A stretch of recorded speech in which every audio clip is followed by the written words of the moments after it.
The first time I told my mom she couldn't stop by after 8 p.m., I felt like a bad son in my own home. It wasn't my rule. It was the HOAS. They called it a visitor curfew, said it was for safety, parking, and noise control. But to me, it felt like a wall going up between families. My mother lives 10 minutes away. She brings leftovers, gossip from church, and that Sunday afternoon kind of peace.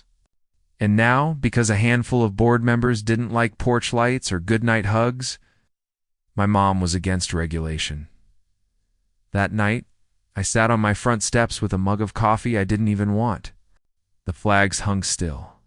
A dog barked somewhere down the block. The HOA patrol cart rolled by slow like a hall monitor looking for sinners. Then my phone buzzed. A text from my dad. Heard you had a run-in. You okay? I typed back, they banned visitors after 8. Even Mom called right away. That's not neighborly, he said, calm as ever. That's my dad, the director of county construction and public works. He builds the roads these people drive on and the bridges they take for granted. He's never loud, but when he speaks, people listen. I told him what happened, how the HOA president, a man with a starched polo and a face carved from pride, had stood on my lawn waving the rule book like a badge. You'll let anyone visit past 8, he'd said, and we'll fine you. 3 strikes, and we'll lien the property. My jaw still ached from clenching. Dad, I said, they put a curfew on family. He took a breath. Then we treat it like what it is, a rule that forgot people live behind it. The next day I went to the meeting. The room smelled like burnt coffee and folding chairs. A dozen neighbors sat waiting their turn to speak, tired, polite, and brave. A nurse who works night shifts. A widower whose daughter visits after her evening commute. A veteran who said he sleeps better when his sponsor checks on him after dark. Every story hit like a quiet plea. We're human beings, not schedule violations. But the president didn't flinch. He cleared his throat, tapped the gavel, and started talking about non-resident loitering and noise reduction statistics. He said boundaries so many times, it felt like he was building fences in the air. When it was my turn, he stood up and said, you can't regulate love like you regulate pool hours. You're not managing a hotel. You're managing a neighborhood. A few people clapped. The president frowned. Order, he barked, and then they voted 5-2 to keep the curfew. Something inside me didn't boil. It solidified.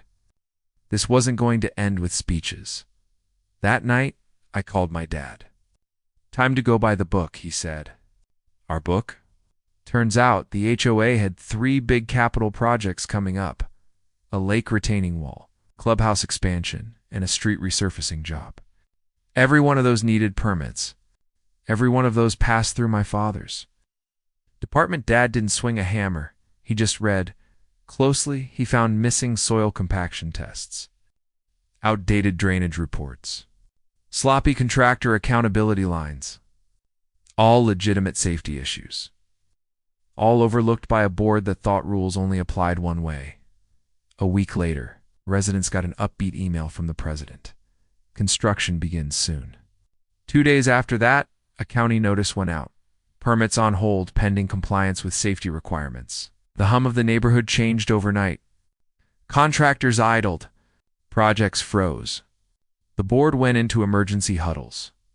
And that shiny polo shirt president suddenly looked a size too small for his own confidence. Friday night, 7:55 p.m. 5 minutes before the curfew. A knock at my door. The president stood there, jaw tight. We need to talk.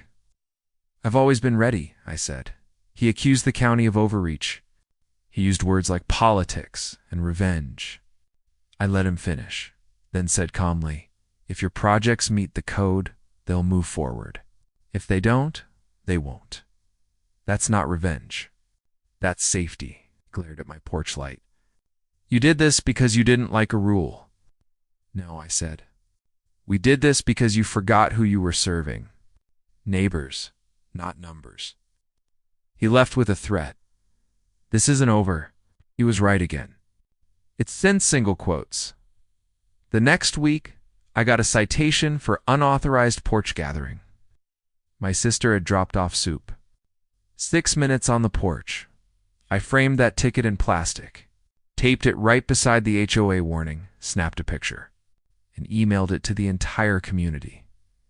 If your daughter brings you soup after 8 p.m., it'll cost you $100. That photo traveled faster than a rumor in church.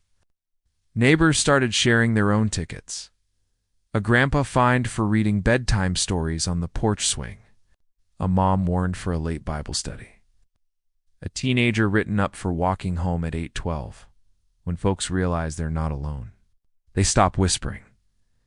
Dad called a week later. They fixed 2 of the 3 safety issues, he said, pride in his voice. Still missing that drainage study, though. Not optional.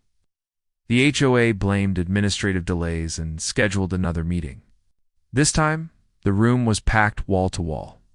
Folding chairs scraped. Murmurs filled the air. A retired teacher stood up and read from the HOA charter. The board shall act in the best interest of residents, and she added. Not in the best interest of bedtime, no one shouted. No one stormed out. People were simply done being managed like children.